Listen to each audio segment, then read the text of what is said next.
কে যত তাড়াতাড়ি শেষ করা যাবে। চাকরি বাকরি ওসব তো বাচ্চা, ওসব গুটিয়ে বাড়ি চলে যাও, চলে গিয়ে এদের মারতে মারতে মারতে ওই রাজদীপ হোক আর ওসি হোক আর যেই হোক যারা ওটার সঙ্গে যুক্ত ছিল প্রত্যেককে পানিশমেন্ট নিতে হবে। আমার আবুর মতো একটা ইয়ং ছেলে যার কাছে একটা সামনে একটা ভয়ঙ্কর দিনের মধ্যে যে একটা লড়াই করবে মানুষের জন্য। আহা 6 মাসের বিবাহিত জীবনের একটি যুবক, সে আমার ভারতবর্ষের একটা অন্যতম একটা আদর্শবান ছেলে, যে ছেলেটাকে নৃশংসভাবে খুন করলো, ওই নৃশংসভাবে পানিশমেন্ট দিতে হবে। এই পুলিশকে, যে পুলিশ ওকে মেরেছে সেই পুলিশ শোনা গেল নাকি সে কি যেন রাজদীপ সরকার, বড়বাবু অমিতাভ, হ্যাঁ সেই রাজদীপ সরকার বেটা, শূদ্রর বেটা, যাকে আজকে দাস শ্রমিক হবে করবে কেন্দ্রীয় সরকার, ব্রাহ্মণ্যবাদী সরকার, সেই সরকার নিজে সে কিন্তু তারই এক ভাইকে তাকে মারছে, সেও একটা তথাকথিত নিম্নবর্ণ থেকে রূপান্তরিত মুসলমান, তাকে মারলো। ফলে এই রাজদীপ সরকারকে যদি আমরা তদন্ত করে দেখি তাহলে দেখব এই আরএসএস হিংস্র বিজেপির কেউ। কারণ এই পুলিশ ডিপার্টমেন্টের ভিতরে আরএসএস একদম থেকে করছে। শুধু পুলিশের মধ্যে বললেও ভুল হবে, তৃণমূল পার্টির ভিতরেও প্রচুর আরএসএস ঢুকে গেছে। মুখ্যমন্ত্রী মমতা ব্যানার্জি যদি এদেরকে বের করতে না পারে, ইমিডিয়েট যদি বের করতে না পারে, এবং আজকে বাঙালি জাতিসত্তা ধ্বংস করছে যারা এই 10 বছর 15 বছরের মধ্যে বাংলাদেশ থেকে এসে রাতারাতি কাগজপত্র তৈরি করে নিয়ে জয় শ্রীরাম বলে ফেলা, বলে মস্তানি করা, এই টোটাল একটা র্যাকেট আছে। এই র্যাকেটদের মধ্যেও পুলিশরাও আছে, এই পুলিশগুলো তাদেরই একটা অংশ। সুতরাং আমি এই কোর্টের সামনে বলছি, আমি হয়তো রাগের ঠেলায় আমি আর মানতে পারছি না, সে তো আমারও ছেলে হতে পারতো, আমারও ভাই হতে পারতো, আমাদের ভাই, আমাদের এই বাংলার সন্তান। ওর পরিবারকে বলার ভাষা আমাদের নেই, কিন্তু যেভাবে ওকে নৃশংসভাবে হত্যা করা হয়েছে সেটার বিচার আমরা চাই। রাজদীপ সরকারকে সাসপেন্ড করেছে থানার বড়বাবু, কিন্তু থানার বড়বাবুর অঙ্গলি হিলোনা ছাড়া থানায় কিচ্ছু ঘটে না। সেই থানার বড়বাবু অমিতাভ এখনও কিন্তু সেই ঢোলা থানায় রয়েছে। দেখুন, আমি যেটুকু পুলিশ লাইনের কাজ দেখেছি আর নিজেদের কেস কাছারিতে দেখেছি, ওসি ছাড়া কোনো কাজ সম্ভব নয়। ওসি জানবে না, আইসি জানবে না, এরকম হতে পারে না। এই যে ছেলেটিকে কীরকমভাবে পেটানো হবে, টিউনটা একটু জোর হয়ে যেতে পারে, ছেলেটা নিজের ক্রিয়েশন, কিন্তু ওকে যে পেটাতে হবে সেটা কিন্তু থানার বড়বাবু মাস্ট জানবে। সুতরাং এই ঘটনার সঙ্গে থানার বড়বাবু যুক্ত হওয়াটা স্বাভাবিক।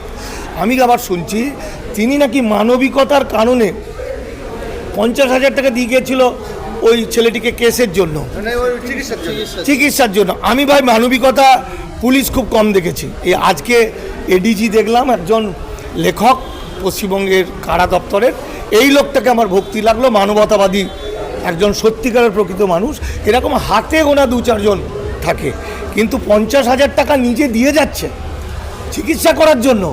একে তো প্রণাম করতে হয়। এ বাস্তবে প্রণামযোগ্য নাকি পেটানির যোগ্য, নাকি এরও সাসপেন্ড হওয়ার যোগ্য, জেল হওয়ার যোগ্য, সেটা তদন্ত বলবে। মুখ্যমন্ত্রী মমতা বন্দ্যোপাধ্যায় হয়তো, সে মুখ্যমন্ত্রী তো বলবে না মুসলমানদের মারো, বলবে তো মুখ্যমন্ত্রী তো মুসলমানদের দিয়ে বুক দিয়ে জড়িয়ে ধরেছে। তাহলে যারা রাজ্যের ক্ষতি করছে, যারা রাজ্য সরকারের দুর্নাম করছে, যারা পুলিশ ডিপার্টমেন্টের দুর্নাম করছে, বিশেষত যারা বাংলার মূল নিবাসী হিন্দু মুসলমানদের বিভেদ করতে চাইছে, এদেরকে যত তাড়াতাড়ি শেষ করা যাবে। চাকরি বাকরি ওসব তো বাচ্চা, ওসব গুটিয়ে বাড়ি চলে যাও, চলে গিয়ে এদের মারতে ওই রাজদীপ হোক আর ওসি হোক আর যেই হোক যারা ওটার সঙ্গে যুক্ত ছিল প্রত্যেককে পানিশমেন্ট নিতে হবে। এবং এই পানিশমেন্ট আজকে পশ্চিমবঙ্গের ভোটের রেজাল্ট সবই যদি ভোট দিয়ে নিয়ন্ত্রণ হয়, তাহলে মুসলমানদের ভোট, সংখ্যালঘুদের ভোট, সংখ্যালঘুরা বুক দিয়ে আগলে রেখেছে এই পশ্চিমবঙ্গ সরকারকে, তৃণমূল সরকারকে। সুতরাং সংখ্যালঘু এই মানুষগুলো যদি প্রতিবাদ চায়, এর বিচার চায়, তাহলে কি হতে পারে? বিচার তো চাইছে, সেই বিচারটা আইন দিয়ে যদি হয় তাহলে খুব ভালো। যদি আইন দিয়ে না হয়, প্রত্যেকটা মুসলিম পরিবারকে বলবো, মূলনিবাসী মানুষদের বলবো, একদম অরিজিনাল মাটির মানুষদের বলবো, আপনারা প্রস্তুত হন। আগামী দিন আপনাদের লড়াই করতে হবে। আগামী দিন সমাজ থেকে সব জঞ্জাল ঝরাতে হবে। আর আপনার সন্তানকে, আমার সন্তানকে, আমার ভাই বোনকে, আমার বাংলার মানুষকে, যারা এই আবুর মতো সন্তানদের যারা খুন করবে, যারা আমাদের ধ্বংস করতে চাইবে, তাদের আমরা আগে ধ্বংস করে দেব। দোষ থাকলে তার জন্য কোর্ট আছে, কিন্তু যেভাবে সম্পূর্ণ বিনা দোষে চোর অপবাদ দিয়ে তাকে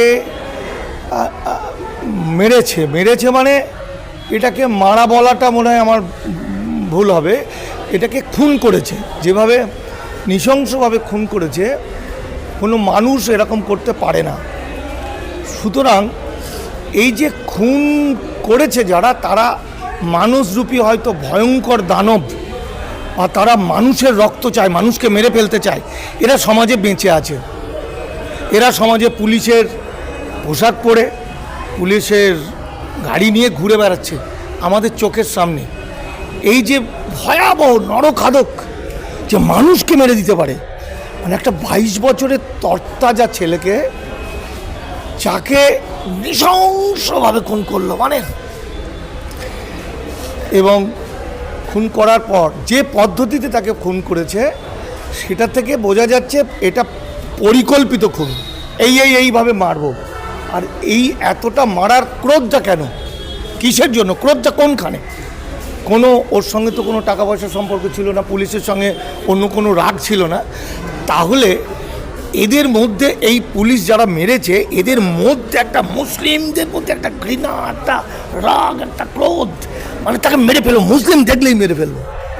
জায়গাটা অনেক অনেক অনেক গভীরে, হালকা করে আমাদের দেখলে হবে না। প্রথম কথা হচ্ছে, যারা ওরা মেরে ফেলেছে ওরা নরখাদক, ওদের পানিশমেন্ট হবে, মানুষ ছাড়বে না, আইন পানিশমেন্ট দেবে। কিন্তু যারা ওর প্রথম ছেলেটির, জাস্টিস অমৃতা সেনের, সেন তো অমৃতা সেনের যে তার চেষ্টায় দুবার, আমি যেটা দেখলাম দুবার মনে হয় ময়না তদন্ত হয়েছে। তাহলে প্রথমবারের ময়না তদন্তের যে রিপোর্ট, তাতে বলছে খুব সাধারণ, ছেলেটার নাকি জন্ডিস হয়েছে। তাহলে ওদের ময়না তদন্তটা করতে হবে। যে ডাক্তার করেছে, এই রিপোর্ট লিখেছে, সেই ডাক্তারের ময়না তদন্ত পাবলিক করবে। তার কারণ যে কটা মানুষের হাইকোর্টে কেস করার ক্ষমতা আছে, কটা মানুষ এই জাস্টিস অমৃতা সিনহার মতো মানুষ পাবে না, সাধারণ মানুষ পাবে না। তাহলে সাধারণ মানুষের খুন হয়ে গেলেও তার ময়না তদন্ত পয়সা দিয়ে হয়ে যায়। এই আমার ভারতবর্ষ, এই আমার যদি রাজ্য হয়, দেশ হয়, তাহলে সেই দেশে আমাদের থাকা না থাকার সমান। তাহলে আমাদের শুধুমাত্র পুলিশকে অপরাধী বলে পানিশমেন্ট দিলে হবে না, যারা ময়না তদন্ত করেছে। আবার যে খবরটা পেয়েছি, যে রাতের অন্ধকারে বডি তুলে নেওয়ার জন্য পুলিশ এসেছিল, যেটা শুনলাম, রাতের অন্ধকারে তুলে এসেছিল, এদেরকে সব চিনে নিতে হবে।